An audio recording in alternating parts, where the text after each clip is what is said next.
여러분 안녕하십니까?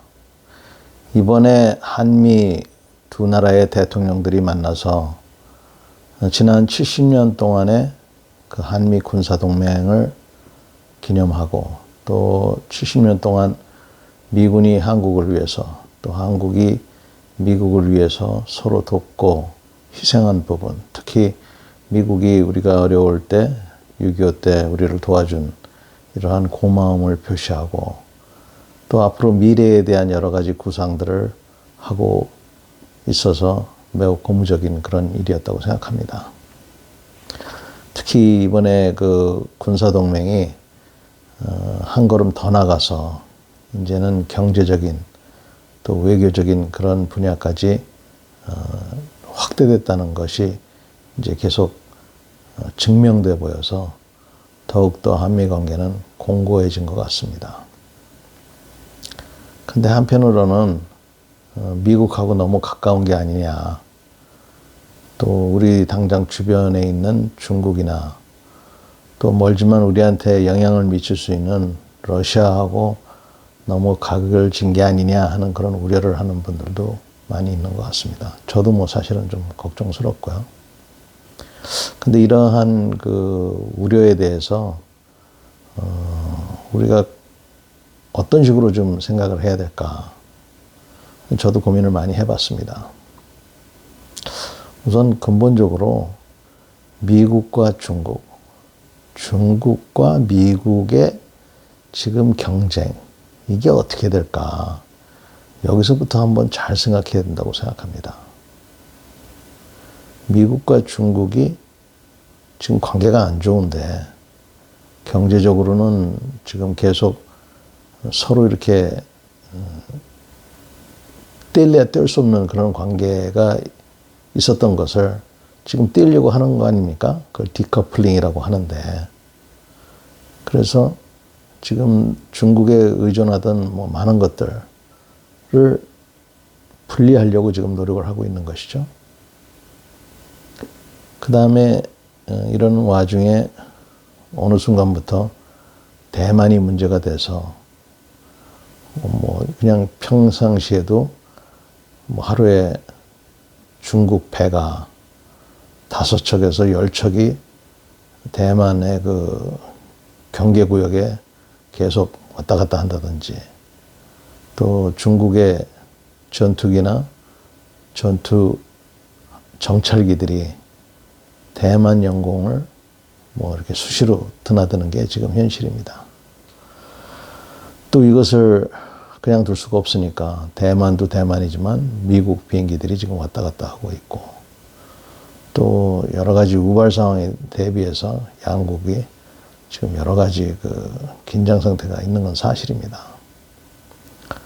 그래서 과연 그러면 중국하고 대만, 중국하고 미국 이 사이에 무력 충돌이 일어날 가능성이 얼마나 있는가?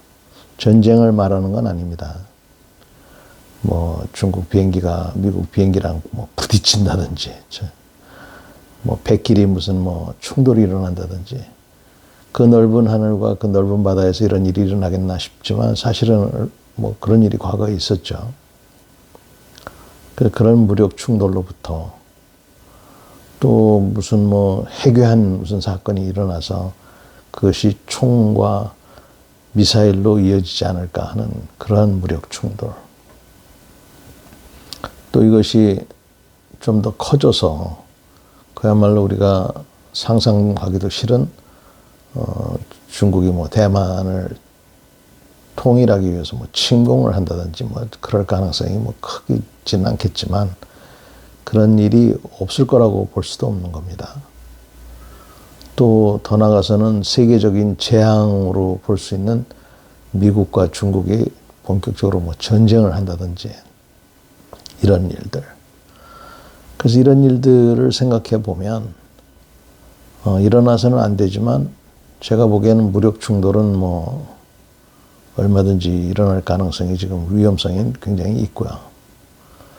그 다음에 중국이 대만을 공격해서 뭐 통일을 시키려고 한다.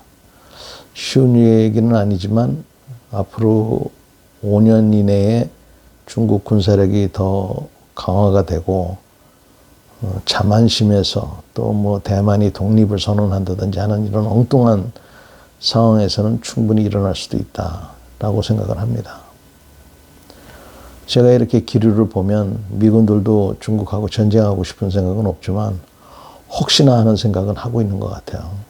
나름대로 마음의 각오도 다지고 있고 뭐 여러 가지 하고 있는 것 같습니다. 또 우리도 뭐 걱정을 하고 있고. 미국하고 근데 중국하고 전쟁이 난다면 또는 무력 충돌이 일어나면 과연 그러면 우리는 어떻게 해야 되겠습니까? 제 생각에는 무조건 이기는 편에 우리는 서야 된다고 생각합니다.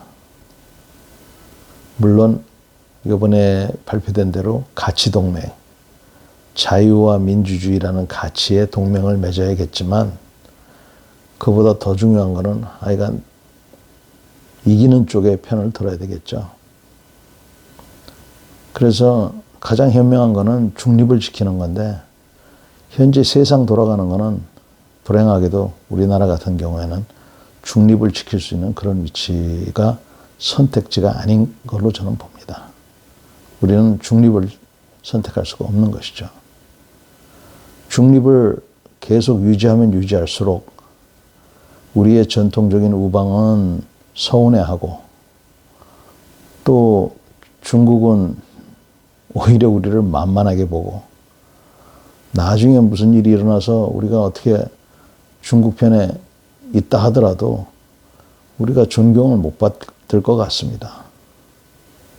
그런 측면에서 생각해 본다면 차라리 그럴 바에는 우리하고 가치가 맞는 미국과 또 현실적으로 만에 하나 무력 충돌, 전쟁이 일어나면 군사적으로는 미국을 이겨내기가 쉽지가 않죠. 중국군이. 그러니까 미국하고 이렇게 동맹을 강화하는 것이 저는 맞다고 생각합니다. 그러면서도 불안합니다. 미국이 과연 우리가 이렇게 자기네 편에 섰을 때 그만큼 자기네들 역할을 할까? 우리를 그만큼 고맙게 생각하고 지원을 할까 하는 그러한 두려움도 거기에 포함이 되어 있습니다. 그래서 어찌됐건 지금 우리가 이번에 선택을 이제 했습니다. 양다리 걸치는 시대는 끝났고 우리가 확실하게 미국과 같은 가치를 기반으로 동맹을 더 강화하겠다.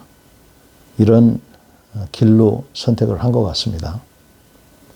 너무 갑작스럽게 한 것 같아서 뭐 당황하는 분도 계시고 우리가 중립을 지켜야 되지 않느냐 뭐 이런 생각도 하시는 것 같은데 중립을 지킬 수만 있다면야 그랬으면 좋겠지만 중립은 선택지가 아닌 것 같아요.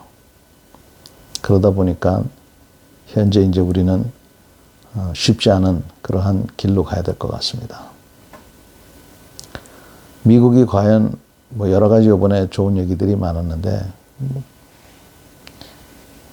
알맹이가 없다 뭐 이런 생각을 하는데 첫 술에 배가 부를 수는 없다고 봅니다. 이제 앞으로 미국하고 우리가 잘 협의를 해나가면서 실질적인 유대 강화를 위해서라도 미국이 우리에게 많은 것을 배려해야 되지 않겠는가 하는 생각을 합니다. 저는 계속적으로 그렇게 주장을 할 것이고요.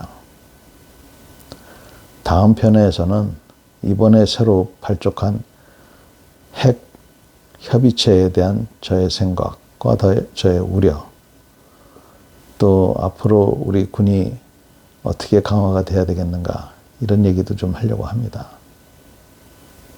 그러나 무엇보다 더 중요한 것은 우리 군인들입니다.